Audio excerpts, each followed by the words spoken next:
तरह की सिचुएशन अगर हमारे साथ होए तो हम ऐसा भी कह सकते हैं कि जैसे मेरी बेटी है उसके साथ सेम होती है, ये वही कहानियां लेकर आए हुए जो मैं अपने घर में देख रहा हूं, हम सबके घर में। अब मेरी बेटी जाने से मना करती है, उसको पार्क में बड़ा अच्छा लगता है, मजा आता है, पापा के साथ गई हुई है।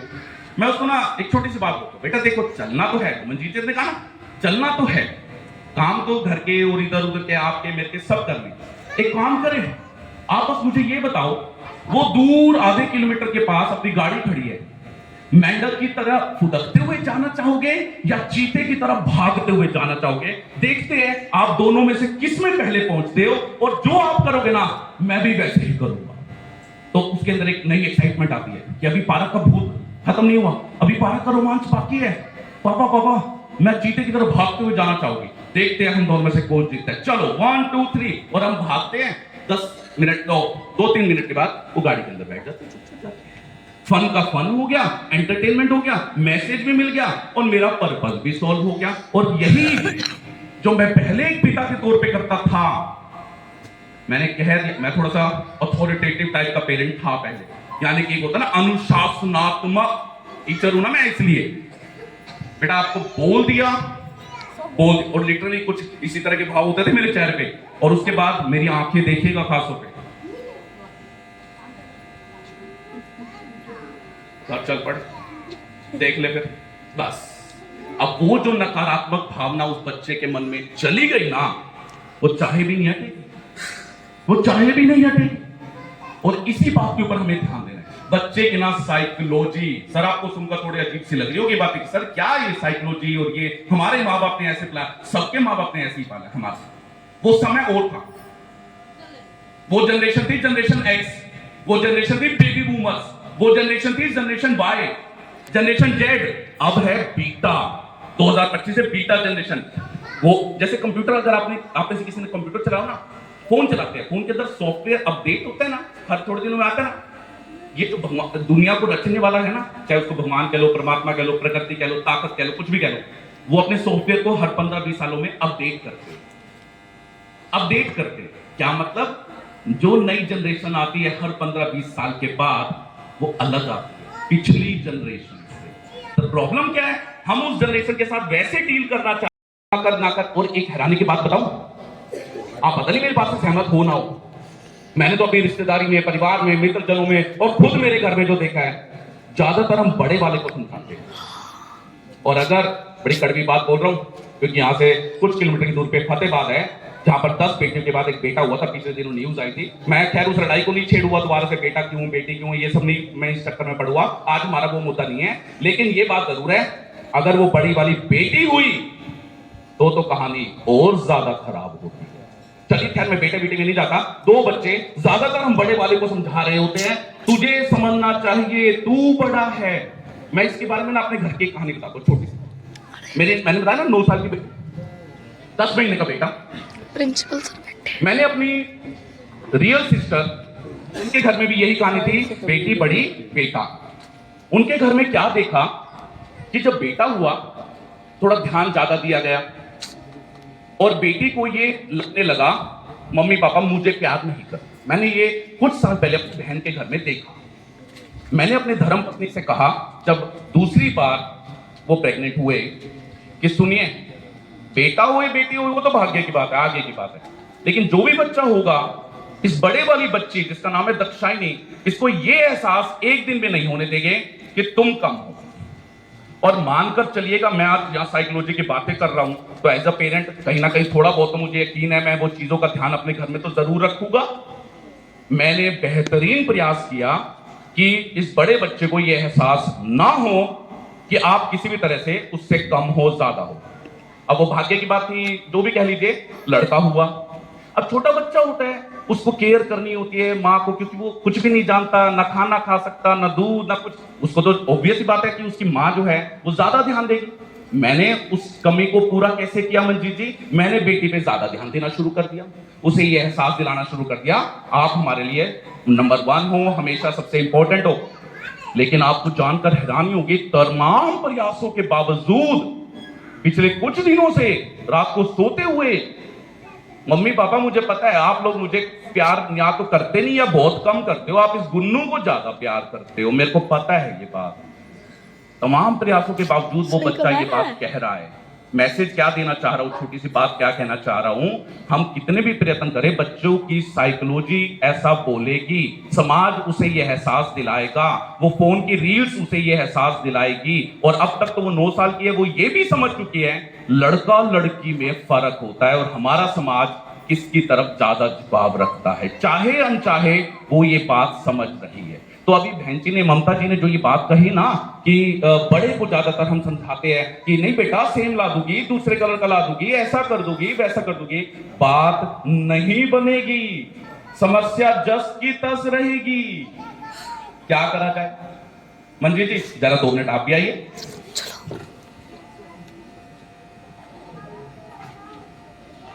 मैं बच्चा हूं वही 6-7 साल का, डेली आपकी आदत है आप मुझे पार्क लेकर जाते, आज भी लेकर गए।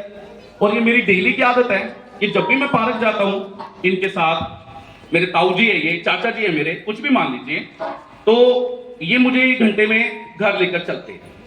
और मेरा मन होता है कि मैं और खेलूं, मन यही होता है ना बेटा, पार्क में ज्यादा मन करता ना, लेकिन इनको देखना है, अपना घर का शेड्यूल देखना है, मेरी पढ़ाई देखनी है, घर के काम देखने हैं, और चीजें भी देखनी है। अब समय की सीमा तो बांधनी पड़ेगी, डिसिप्लिन तो सिखाना पड़ेगा, ये थोड़ी 3-3 घंटे में पार्क में रहूंगा। तो देखते हैं जरा मंजीत जी का क्या व्यवहार है पार्क में। ठीक है जी मंजीत जी। चाचा जी मुझे अभी और पार्क में खेलना है, मुझे बहुत मजा आ रहा है, मुझे पार्क में खेलना है अभी। नहीं अभी तो हमें घर चलना है, काम बहुत काम है, मुझे बाहर जाना है। नहीं बेटा अभी चलो, चलना पड़ेगा। नहीं जी चाचा पता है वो दोस्त है मेरे, देखो कितना मजा आ रहा है। देखिए मेरे को भी दोस्तों के साथ जाना, जल्दी आइए आप। चलिए मैं नहीं जाऊंगा। नहीं चलना पड़ेगा अब तो। ओके मंजीत जी ने अपना बेहतरीन प्रयास किया, सभी पेरेंट्स करते हैं, सभी करते हैं। वैसे मंजीत जी ये नहीं है कि मैं कोई सुझाव दे रहा हूं, वैसे छोटी सी बात, आपने बहुत बेहतर किया, ठीक है आपने समझाया बच्चे को डिसिप्लिन और ये सब चीजें, रिस्पेक्ट करें, ये हमारे लिए है, ये इस देश के भविष्य के लिए है, ये हमारे बच्चों के लिए है। सर एक शब्द में पीछा तो नहीं छोड़ूंगा। अच्छा चलिए अभिमन्यु जी को थोड़ी सी मोटिवेशन की आवश्यकता है। सर इस कलम से आप इतिहास लिखेंगे, अब मुझे जवाब दीजिए, ये रखिए अपने पास, जवाब दीजिए एक शब्द में, कुछ भी कह सकते हैं, पढ़ाकू है, शरारती है, अच्छी है, बुरी है, जो आपके मन में आए, जो भी आप उसको 3, 4, 5, 6 जितने भी साल के आस्था है, कुछ तो बोलिए सर। अच्छा सर, अच्छा ठीक है, वेरी गुड जी प्लीज आपका नाम बताएं। सुदेश जी आपके बच्चे, बेटा है बेटी, यहाँ पर कौन है? बेटा है, क्या नाम है जी उसका? सेम क्वेश्चन है मेरा, एक शब्द में बताए उसके बाद। हाँ जी अच्छा है जी, अच्छा पढ़ाई करता है। ओके चलिए, यानी कि आप दोनों ने एक तरह से ये शब्द व्यक्त किया कि होशियार है। ओके ठीक है, इधर भी चलते हैं। नरेश नाम बताया ना आपने? यस, अभी मैं सेमिनार से पहले भी कुछ पेरेंट्स से बात कर रहा था तो मुझे कुछ नाम याद हुए। नरेश जी मुझे एक बात बताइए, आपको अपने बच्चे की सबसे अच्छी बेहतर क्या चीज लगी? कौन सी क्लास में बच्चा आपका? फर्स्ट क्लास में। अपने बच्चे की एक सबसे मजबूत बात बताइए जो उसे दूसरों से अलग करती है। कभी नोटिस किया है? फर्स्ट का मतलब वो होता था 5 या 6 साल का, है ना मंजीत सर? 5 या 6 साल? 6 साल का। प्रीति मैम 6 साल का? ओके 6 साल का। बेटा है बेटी है? बेटा। उसकी एक ऐसी चीज, एक ऐसी आदत, एक ऐसी बात जो उसे दूसरों से अलग बनाए, उसकी स्ट्रेंथ पूछ रहा हूं मैं, बताइए। हर चीज में कारण पूछता है जी, हर चीज में कारण पूछता है। जोरदार तालियां होना चाहिए उस बच्चे आपने करी कि मैं यहाँ खड़े होकर 3 घंटे बस बातचीत करता रहूंगा। मैं आप लोगों से चाहूंगा आप अपनी बात रखिए, ठीक है ना? सबसे पहले मैं सर आपका शुभ नाम सर, अपने बारे में थोड़ा बताएं। अभिमन्यु जी। और क्या काम करते हैं सर, कुछ बताना चाहे आप? जो भी बताना चाहे आप। क्या काम करते हैं सर आप? ये करते हैं। हाँ जी, बेटे का काम करते हैं। अच्छा खेत का काम करते हैं। आपका बच्चा पढ़ता है यहाँ पर? बेटा या बेटी? बेटी। क्या नाम है जी?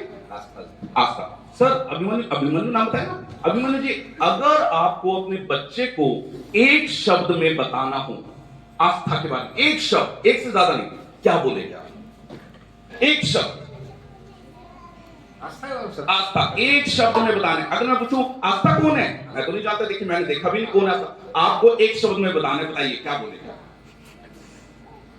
ये आस्था पढ़ रहे जी, ये आस्था पढ़ रहे। मेरा कहने का मतलब है, जैसे मान लीजिए अमिताभ बच्चन, मैं नाम दूंगा, अमिताभ बच्चन के बारे में क्या आएगा? सुपरस्टार। सचिन तेंदुलकर की बात करूं, गॉड ऑफ क्रिकेट। एक दो शब्दों में सारी बात आ गई ना। आस्था को एक शब्द में बताइए। हो सकता है अगर, और मैं पेरेंट्स से एक और रिक्वेस्ट करूंगा, प्लीज इस बात से बिल्कुल भी चिंता महसूस मत करिएगा, भाई ये माइक पकड़ा दिया इस बंदे ने हाथ में, तो कैसे जवाब दे, आज तक बोले नहीं ऐसे। कोई आपको उस 93 करोड़ मोमेंट्स में से 30 मोमेंट्स हमारे पास ऐसे बताने के लिए नहीं है जब हम खुश थे। तो मेरा अगला क्वेश्चन आता है जो इससे भी ज्यादा आपको हैरान करेगा, Why we are living? हम जी क्यों रहे? या यूं कह सकते हैं, थोड़ा अच्छे शब्दों में बोलता हूं इस प्रश्न को, What is the purpose of life? जिंदगी जीने का मकसद क्या है? बताना चाहेंगे मैडम? प्लीज माइक लीजिए, माइक लीजिए, घबराइए नहीं, आराम से डीप ब्रीदिंग। जिंदगी जीने का मकसद क्या है? मकसद तो बस यही है जो फर्ज, ध्यान से सुनिएगा प्लीज। जो फर्ज है अपना निभाना चाहिए अपने बच्चों के प्रति, यही अपना मतलब यही मकसद समझती हूँ। अच्छा मुझे एक बात बताइए, आपने कहा, और बहुत बेहतरीन आंसर है, मैं जितने भी लोगों से इस तरह से बात करता हूँ ज्यादातर मुझे यही जवाब मिलता है, अपने फर्ज, अपनी रिस्पॉन्सिबिलिटी, अपने कर्तव्यों का निर्वहन करना। ठीक है, उन कर्तव्यों का निर्वहन करते हुए आप खुशी महसूस करते हैं? जी सर बिल्कुल। आप यानी खुश रहते हैं? हाँ जी बिल्कुल। तो अगर आपसे मैं 30, 40, 500, 1000, 2000 मोमेंट्स पूछूं तो आप चुटकियों में बता सकते हैं या नहीं? नहीं सर, मैं नहीं बता सकते। आपको नहीं लगता अगर आप उस हद तक खुश नहीं होगे जहां तक आपको होना चाहिए, तो आप क्या वो खुशी अपने परिवार, अपने बच्चे, अपने समाज को दे पाएंगे? क्या सोचते हैं इस बारे में, कुछ बताइए। आपने नाम नहीं बताया, मैं भूल गया शायद, क्या नाम? नीतू। नीतू जी, नीतू जी बताइए। आया निष्कर्ष निकला कि 17 साल तक के बच्चे, 0 से लेकर 17 साल तक के बच्चे एक दिन में यानी कि 24 घंटे के समय में कम से कम 3 घंटे फोन पर बिताते हैं। कम से कम समय बोला है, ज्यादा से ज्यादा ये कितना भी हो सकता है। और इस फोन को इतना ज्यादा यूज करने की वजह से हेल्थ से रिलेटेड, एंजाइटी से रिलेटेड, पढ़ाई से रिलेटेड और समाज से रिलेटेड, परिवार से रिलेटेड कई तरह की समस्याएं पेरेंट्स को महसूस होती है। एक समय होता था जब बात की जाती थी मां के आंचल की, एक समय होता था जब बात की जाती थी पिता के स्पर्श की, और आज उस आंचल और उस स्पर्श की जगह ले ली है स्मार्टफोन। कड़े निर्णय लेने होंगे। वो दशरथ जी जिनके बारे में रामायण में पढ़ते हैं कि जब राम को वनवास हुआ 2 दिन भी वो अलगाव सहन नहीं कर पाए और मोक्ष लोक को, देवलोक को चले गए। उन्हीं दशरथ जी ने बचपन में, यानी कि जब उनके बच्चे हुए थे और वो भी वरदान मिला, जब उस नॉलेज को यूज करना था देश के लिए, समाज के लिए, अपने विकास के लिए, अपने परिवार के लिए, पीछे हट गए। क्यों? और मैं एक रिक्वेस्ट करूंगा, पिछले 14 साल से जब से इस तरह के सेमिनार्स कर रहा हूं और ये क्वेश्चन जब महिलाओं से मैंने पूछा, एक बड़ा आंसर जो निकल के आता है, समाज का दायरा सर, इसके अलावा कुछ हो तो जवाब देना। क्यों? इस देश की राष्ट्रपति एक महिला है, कल्पना चावला रही है इस दुनिया में, इस देश में फाइनेंस मिनिस्टर निर्मला सीतारमण एक महिला है, संसद के अंदर, आर्मी के अंदर हमें रिजर्वेशन लेनी पड़ती है, तब जाकर हमें वहां बिठाया जाता है। ऐसा क्यों? सर लेडीज ने खुद ही अपनी लिमिट्स बना ली। थोड़ा डिटेल में बताइए, ये बड़ा अलग आंसर दिया आपने, डिटेल में बताइए कैसे। सर उसको आज के टाइम हर आ जाती है, हर कुछ करने का है, लेकिन फिर भी वो अपनी लिमिटों में ही रहना पसंद करती है। देखिए पुरुष लोगों से मैं कहना चाहूंगा, बहुत बढ़िया मैडम, थैंक यू, कि इस चीज को इस तरह से मत लेना कि ये भाई साहब बच्चों की बात करते करते कहां महिला पुरुष पे चले गए। मैं महिला और पुरुष के जो रोल है ना, जो उनकी जिम्मेदारियां है अलग अलग, उनके ऊपर कोई बात नहीं कर रहा। मैं सिर्फ एक मैसेज देना चाह रहा हूं कि आज हमें एक शपथ लेनी होगी कि हमारे घर की जो बच्चियां है ना, हमारी जो बेटियां हैं, भतीजियां हैं, भांजी है, जो भी है हमारे परिवार में जो बेटियां, एक है ना हमें ये शपथ लेनी होगी सिर्फ